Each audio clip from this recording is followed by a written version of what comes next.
시청자 여러분 안녕하십니까. 6월 4일 시사정담 시작하겠습니다. 백기종 시사평론가님 모셨습니다. 평론가님, 이재명 대통령이 정말 완성을 거뒀다고 이렇게 봐도 되겠죠?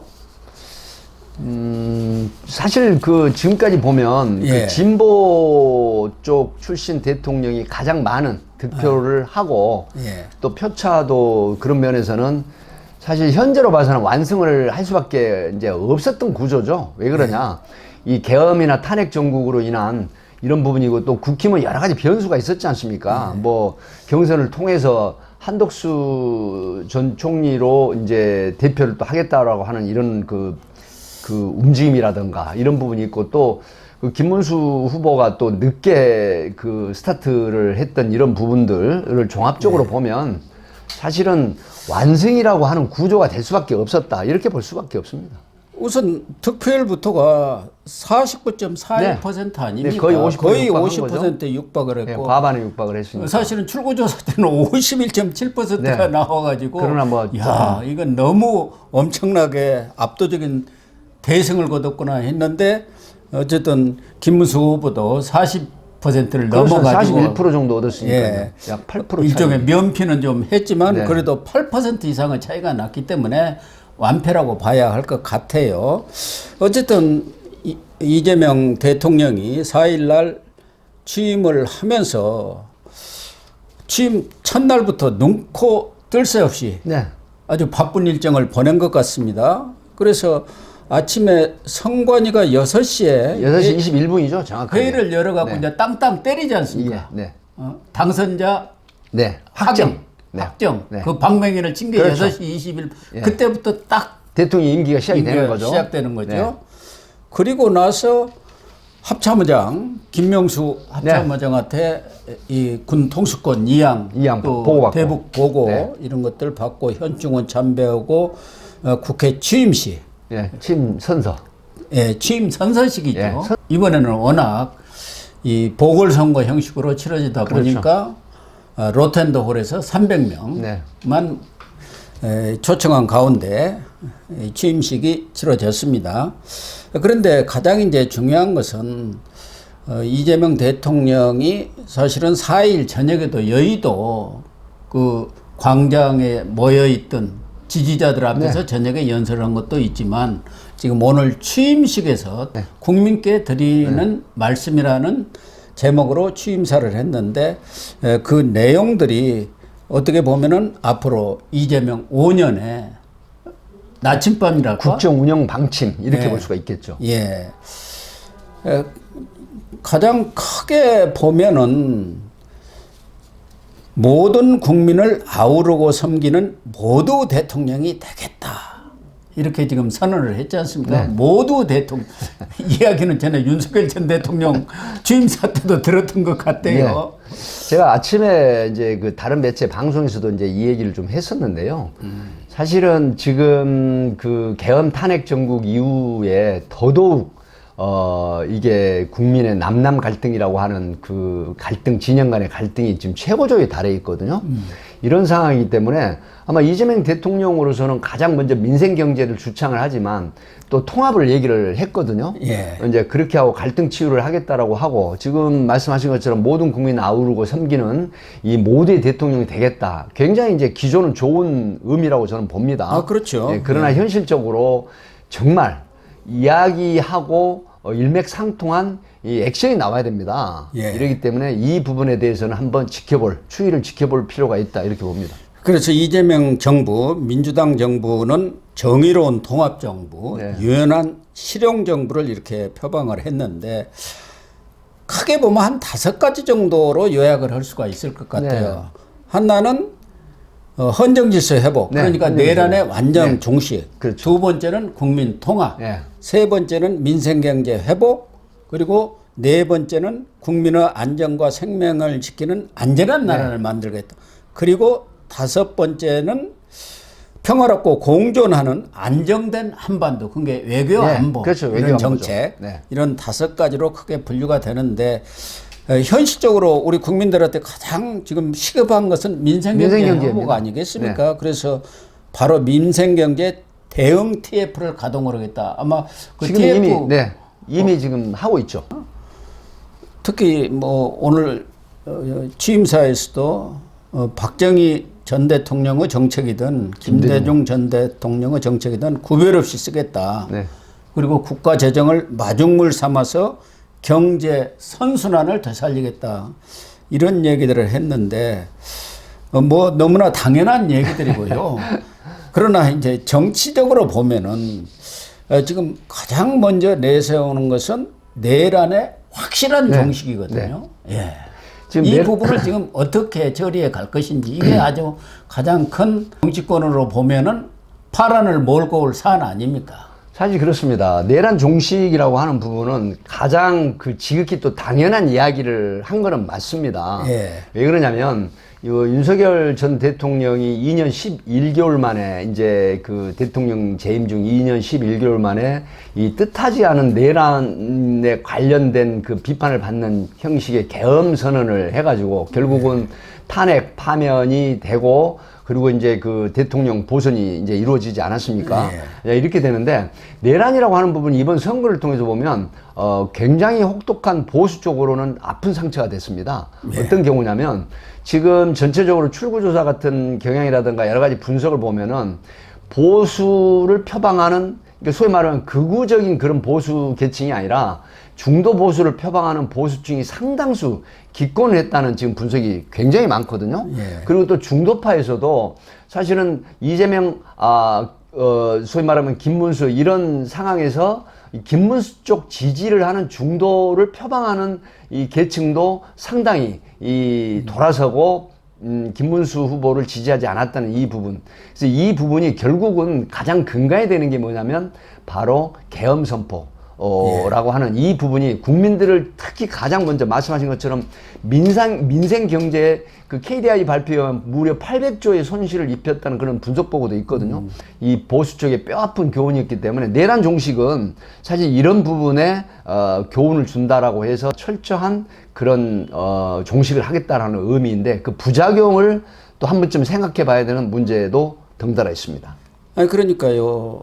지금 이재명 대통령도 철저하게 진상을 규명하고 합당한 책임을 물은 뒤에 재발 방지책도 확실히 마련하겠다. 네. 이렇게 그렇다 한다면은 지금 이미 이 대선 기간 중에도 내란과 관련된 그 직접적인 당사자는 말할 것도 없고 거기에 동조하는 세력까지도 철저히 뿌리를 뽑겠다고 했지 않습니까? 네. 그래서 한덕수 전 총리라든가 최상목 전 총리 또 이상민 행안부 장관 전 행안부 장관 이런 사람들도 지금 경찰에서 수사도 하고 있지만 출국금지 다 당했고 네, 출국금지 돼 있죠.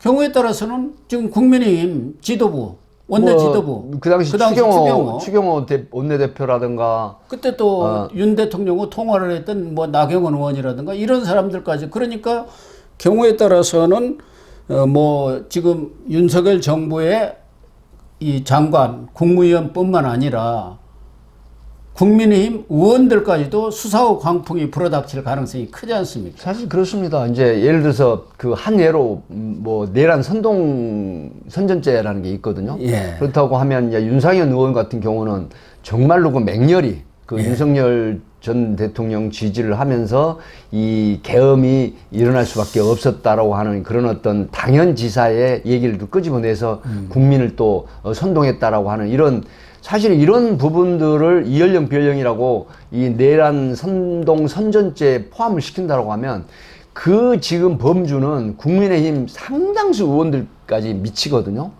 그렇기 때문에 이런 부분이 과연 어떻게 갈라치기를 해서 이 우리 흔히 말하는 이런 어떤 필터링이라고 보통 얘기를 하죠. 예. 이걸 최소화해가지고 이 내란 종식의 범주에 들어가는 부분들을 가급적 빠른 시일 내에 이 마무리를 해야 되나 이제 이런 게 큰 관건이라고 보는데 그걸 만약에 정치 보복으로 이용을 해서 시도를 하게 된다고 하면 이 부분은 또 상당히 이 국민적 저항 내지는 야권의 저항이 이미 지금 야권이 됐지 않습니까? 국힘이. 그렇기 때문에 뭐 102석, 107석인가요? 국힘이 107석이. 네, 107석 정도의 이 국힘 의원들 지역이라든가 또 반 그 이재명 그 지역구에 또 반 안티성 그런 국민들이 또 저항을 할 수가 있거든요. 이렇기 때문에 이런 부분은 어떻게 지금 내란 종식에 이 범주에 집어넣어서 마무리를 할 것인가가 지금 새로 출발하는 이재명 대통령 정부의 관건이다 이렇게 봅니다.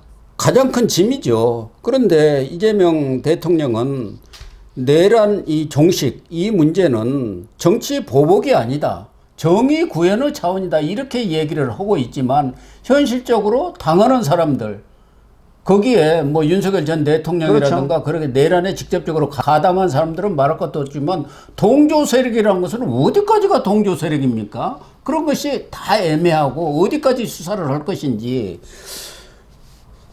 거기다가 이 부분이 가장 이 보수 입장에서는 문재인 전 대통령 시절에도 적폐청산 그거 당연히 적폐청산해야 하는 것이지 이 쌓인 적폐를 그대로 두고 가면 되느냐 이건 정치보복이 아니라 했지만 결과적으로는 보수가 괴멸되는 상태까지 갔지 않습니까? 그렇기 때문에 이 부분이 과연 국민 통합을 하겠다는 그 큰 프레임과 큰 방향하고 어떻게 조화를 이룰 거냐.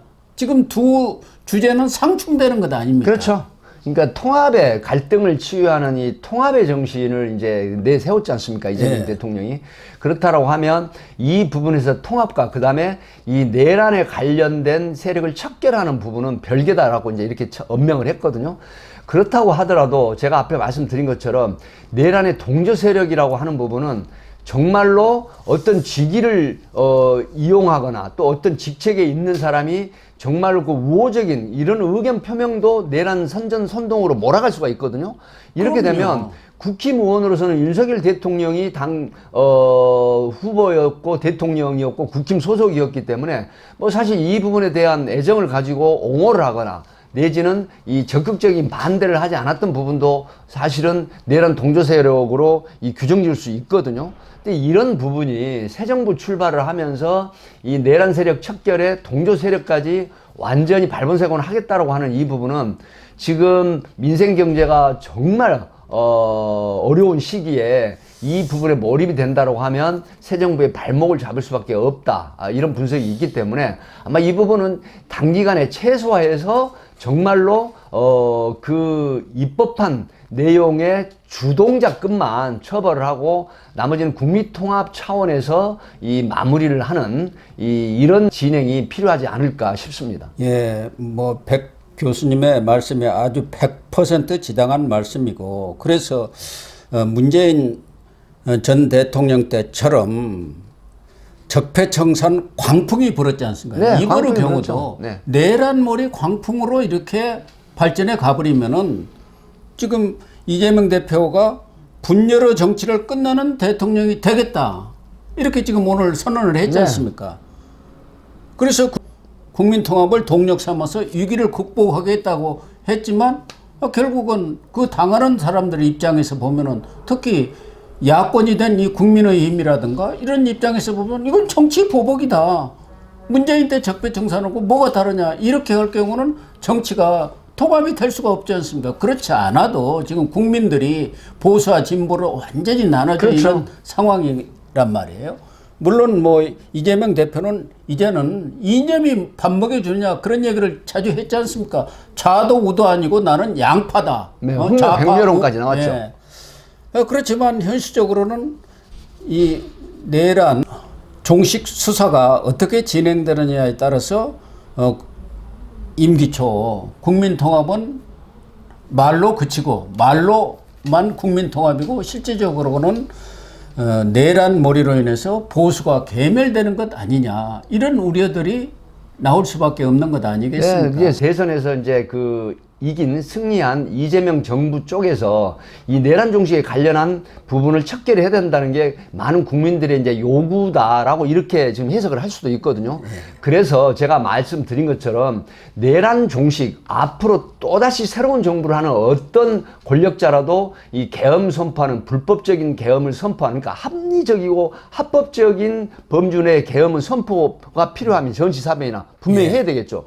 하지만 그런 전시사변 법에 규정되지 않은 부분을 사적인 감정이라든가 정치적인 목적으로 계엄을 선포하는 걸 막겠다라고 하는, 이건 국민적 요구가 정말 분출되고 있습니다. 또다시 적폐청산 같은 전체적으로 민생경제 발목을 잡게 되는 내란 종식이 돼서는 안 된다, 이런 말씀입니다. 그렇습니다. 또 하나는 지금 당장 민주당은 5일부터 6월 임시국회에 들어갑니다. 그런데 지금 민주당에서 흘러나오는 이야기는 5일 본회의에서 3개 특검법, 그러니까 내란 특검법, 김건희 특검법, 최상병 특검법, 이걸 바로 처리를 하겠다. 이미 지금 본회의에 올려져 있습니다. 그러니까 처리를 하면은 법사위 이미 통과를 했고요. 이런 법들은 그동안에 여러 차례 거부권이 행사를 돼서 뭐 2번, 3번씩 거부권이 행사된 것들이 있고, 또 그 밖에도 지금 이 민주당이 우선적으로 처리를 서두르고 있는 것 중에 하나가 형사소송법 개정안, 그리고 선거법 개정안이에요. 공직선거법. 이거는 이재명 대통령의 사법 리스크, 그러니까 방탄법이라고 지금 불리는 것 아니겠습니까? 이걸 또 처리를 할 경우 과연 전국이 순탄하게 흘러가겠느냐. 그렇다 한다면은 과거 뭐 윤석열 전 대통령 때도 그랬습니다만은 이재명 대통령 시대에도 국민 통합을 높이 부르짖고 민생경제 회복을 주창을 하고 있습니다만은 이러한 정쟁으로 휘말리게 될 경우 현실적으로는 국민 통합은 부두선에 그칠 가능성이 크지 않겠느냐는 그런 얘기죠. 네, 이제 공직선거법과 형사소송법 일부 개정안 같은 경우는 사실 뭐 법관을 지금 30여명까지 증원한다라든가, 그다음에 대법원의 판결을 헌재에서 다시 재심을 하게 한다라고 하는 이런 법들은 사실 현행 법에서 보면 굉장히 악법으로 비춰질 가능성이 높거든요. 다만 지금 선거 결과를 보면은 이 김건희 특검법이나 내란 특검법이라든가 최상병 특검법은 상당히 많은 국민들이 보수나 아니면 진보를 아우르지 않는 선에서 이 명확하게 나오는 지표는 지금 적어도 이 최상병, 그 다음에 김건희, 또 내란 특검법, 이 부분은 논란이 많습니다. 그래서 내란 특검법은 현재 수사를 하고 지금 재판이 진행 중이기 때문에 그렇죠. 이 부분은 죄를 해야 될 필요가 있다, 저는 개인적으로 보고요. 다만 김건희 특검법이라든가 그다음에 이제 최상병 특검법에 대해서는 많은 국민들이 의혹 제기를 하거나 이 보수나 진보를 떠나서 상당한 지지를 보내는 경향이 있거든요. 왜 그러냐면 이거는 거부권이 행사가 됐지만 보수나 진보를 논하지 않고 이 두 가지 이 특검에 대해서는 국민이 뭐 상당히 높은 지지를 보내고 있기 때문에 이 부분은 빨리 털고 가는 게 이 새 정부의 어떤 기조에 좀 일익을 담당하는 게 아닌가 싶은 개인적인 생각은 있습니다. 당장 4일 날도 국회 법사위에서 법원 조직법 개정 그렇게 급한 건 아니지 않습니까? 그렇죠. 대법관 수를 늘리는 거. 그것도 그 100명안은 철회를 한다겠는데 정정래 법사위원장이 30명안 증언안, 100명 증언안 그거 같이 통합해서 심사를 해갖고 오늘 본회의까지 처리를 해갖고 이제 법사위 전체회를 처리를 해서 본회의로 넘기겠다 이렇게까지 하고 있으니까 이런 부분은 정말 사법부 근간을 흔들리게 하는 흔드는 문제란 말이에요. 그렇죠. 예, 그렇기 때문에 이런 이 법원 조직법 개정안이라든가 이런 것은 좀 여러 가지 예산이라든가 그에 따른 부작용이라든가 이런 것들도 신중하게 검토를 한 뒤에 해도 늦지가 않거든요. 그렇습니다. 법원 조직법 같은 경우에는 뭐 대법관 일이 어마어마하게 많습니다. 그래서 30여 명의 이 증원 같은 경우는 어느 정도 또 인정을 받을 수 있거든요. 다만 이런 부분을 너무 빨리 서두르면서 인사나 예산이라든가 그다음에 법조인들의 의견도 굉장히 크거든요. 이런 부분을 합리적으로 받아들여서 뭐 세미나를 통한 또 공청회를 통한 이런 부분들이 뒷받침이 되는 그런 어떤 법원 조직법 개정안이 이 마무리가 돼야 되지, 그렇지 않은 경우에 새 정부가 들어서서 강공 드라이브를 계속 걸게 되면은 이게 이제 비유하는 말이 있죠.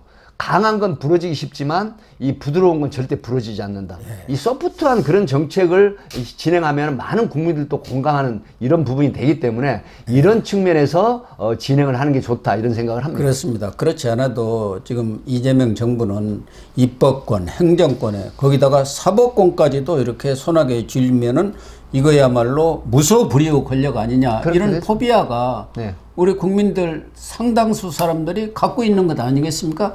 그러한 우려를 불식을 하면서 국정을 원만하게 끌어가는 것. 그게 이재명 대통령이 취해야 할 하나의 정치적 리더십이고 철학이 되겠죠. 네. 그렇게 함으로써 이제 그 많은 정말 이제는 국민의 정파적인 지지를 얻으면서 그렇습니다. 정책을 추진해 나갈 네. 수가 있는 거거든요. 그게 바로 국민 통합을 통한 위기 극복의 동력이 되는 거 아닙니까? 제가 늘 말씀을 드리지만 이 당원으로서 후보가 돼서 대통령이 됐을 때 이미 그 대통령은 여야를 가리지 않은 국민 대통합의 대통령이 돼야 되거든요. 예, 이 옳은 부분을 말씀. 좀 명심을 좀 하셨으면 하는 바람이죠. 예, 그렇게 좀 해주시기를 거듭 부탁을 드리겠습니다.